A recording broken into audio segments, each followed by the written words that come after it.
Glória a Deus, glória a Jesus, louvado seja o nome do Senhor. Cumprimento os meus irmãos com a santa paz do Senhor Jesus Cristo. Louvado seja o nome do Senhor. Convido meus irmãos, aleluia, a compartilharem comigo a palavra de Deus que se encontra no livro de Lucas, capítulo 10, do versículo 21 ao 24. Louvado seja o nome do nosso Deus. A palavra de Deus vai nos dizer, aleluia, no Evangelho de Lucas, aleluia, capítulo 10, versículo 21 ao versículo 24, uma palavra para nossa meditação nos dias em que nós estamos vivendo. Louvado seja o nome do Senhor. A palavra de Deus, querido, ela é vida, ela é salvação, ela é cura, ela é libertação para a vida daquele que crê e acredita no poder do Espírito Santo. Louvado seja o nome do Senhor. Diz assim a palavra de Deus no versículo 21. Quando um homem for bem armado, guarda a sua casa e em segurança está tudo o que tem. Se vier, porém, outro mais forte do que ele, vence-o, tira-lhe todas as suas armaduras em que confiava e reparte os seus bens. Quem não é por mim é contra mim, e quem comigo não ajunta, espalha. Quando o espírito imundo sai do homem, anda por lugares secos em busca de descanso, mas não o acham, então diz: voltarei para minha casa donde saí. Louvado seja Deus. Querido, normalmente estudamos o Evangelho de Lucas e ele nos diz a palavra edificando com a nossa mensagem. Neste versículo vamos além, iremos ver como é a estrutura do livro e vamos conhecer também seu autor. Ao afirmar que Lucas escreveu, não estamos nos esquecendo de que sua obra foi possível por causa da inspiração do Espírito Santo do Senhor. Lucas é o autor do terceiro evangelho do livro de Atos. Os dois livros mostram uma similaridade de estilo. O escritor foi um companheiro de viagem de Paulo. Podemos conferir isso no livro de Atos, capítulo 16, do 10 ao 17. E os dois documentos dirigidos à mesma pessoa, a Teófilo. O Evangelho de Lucas foi escrito por volta do ano 60 depois de Cristo. Quem foi Lucas? Homem crente, cheio do Espírito do Senhor, com ampla visão da necessidade da obra. Lucas empregou seu dom ligado à palavra escrita para proclamar o que sabia a respeito de Jesus Cristo. Ele foi evangelista, pastor e chamado de médico amado. O médico amado, esse é o tratamento afetivo que ele dispensa Paulo em Colossenses capítulo 4 e o versículo 14. Seus pais eram de origem grega. Lucas não foram discípulos de Jesus em seu ministério. Provavelmente converteu-se com a pregação de Paulo por ter amplo vocabulário e dom da comunicação ao escrever o terceiro evangelho de Atos. Lucas oferece maior quantidade de informação histórica do que qualquer outro autor do Novo Testamento. Evangelista e pastor, Lucas foi companheiro na viagem missionária do apóstolo Paulo, permanecendo com ele até sua morte.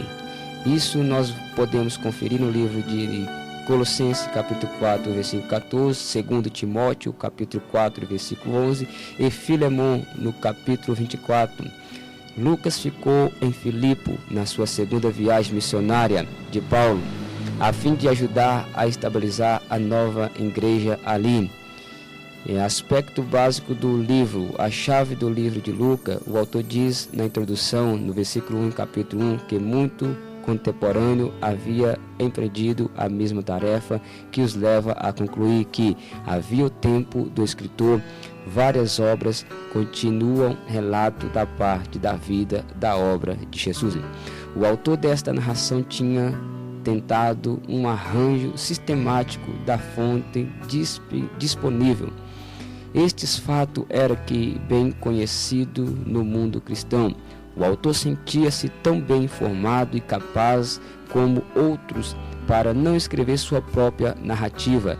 Dirigia sua obra a uma pessoa de alta categoria, a quem trata de excelentíssimo Teófilo. Provavelmente havia tido informações oralmente a respeito de Cristo, mas precisava de mais conhecimento que o afirmasse e o convencesse da verdade. Das 35 parábolas registradas no Novo Testamento, 19 são encontradas no Evangelho de Lucas, entre elas a figueira estéril, do capítulo 13, e da grande ceia da dracma perdida, no capítulo 15, do administrador infiel, capítulo 16, dos fariseus e do publicano, capítulo 18. A linguagem do Evangelho de Lucas é mais literária de todos. Contém no início 4 belos hinos: o Cântico de Maria, que podemos observar do versículo 46 ao 55 do capítulo 1. Quando foi visitar Isabel, o Cântico de Zacarias, uma palavra profética do pai de João Batista, também escrita no versículo 67 ao 79 do 1º capítulo. O Cântico dos Anjos, do capítulo 2 e versículo 14, quando Jesus nasceu, e o Cântico de Simeão, em capítulo 2 e versículo 28 ao 32, ao tomar o menino Jesus nos braços. A paixão do Salvador, no capítulo 18, do versículo 31 e 23. Louvado seja Deus, do capítulo 56. É interessante observar como Lucas, ao relatar os dias finais de Jesus, dá um toque característico de linguagem à última ceia, ao aviso de Jesus a Pedro, o episódio de suor com sangue, a disposição dos acontecimentos em casa de Caifás, ao comparecimento de Jesus perante Herodes, o discurso de Jesus às mulheres de Jerusalém, podemos ver isso no capítulo 23, versículo 27 ao 31, ao ladrão arrependido sem alterar a sua marcha nem o seu significado, a simpatia e o sofrimento humano foram postos em relevo por Lucas, ao mostrar como o Filho do Homem sofria na cruz em obediência ao Pai, ao relatar a ressurreição do Salvador, do capítulo 24, do primeiro verso ao 53, Lucas faz de uma forma nova e diferente. A realidade é a mesma dos demais evangelhos, porém a forma como relata a aparição do Cristo ressurreto aos discípulos no caminho de Emaús elimina qualquer dúvida que porventura o leitor possa ter quanto ao fato. A inspiração é convencedora, manifestação da presença viva de Jesus Cristo. Na sua interpretação das Escrituras e a convicção espiritual que se passou dele, quando ele lhe falava, constituía evidência incontestável de que alguma coisa de novo havia acontecido na terra. Ensinos que destacam neste Evangelho. O propósito de Lucas ao escrever para grego era o de alcançar a maioria dos convertidos através da pregação de Paulo. Isso vamos rever no capítulo 11, do verso 20 e o 21 de Atos. A pessoa educadas nesta cultura costumava glorificar a sabedoria, a beleza e o homem ideal. Quando o evangelho começou a circular, puderam conhecer mais claramente a mensagem universal de Jesus, que sim pode ser resumida: a oferta universal de salvação. Jesus é o perfeito Deus, homem que oferece a salvação a toda a nação.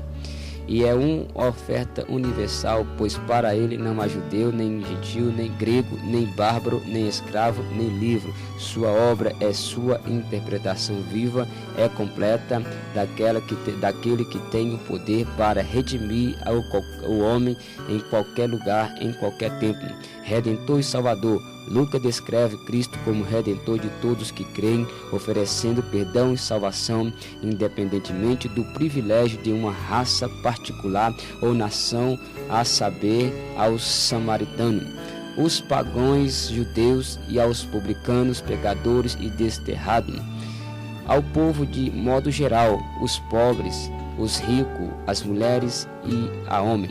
A doutrina do Espírito Santo. Lucas dá especial atenção à doutrina do Espírito Santo, mais que qualquer outro evangelho, mais do que o Mateus, Marcos.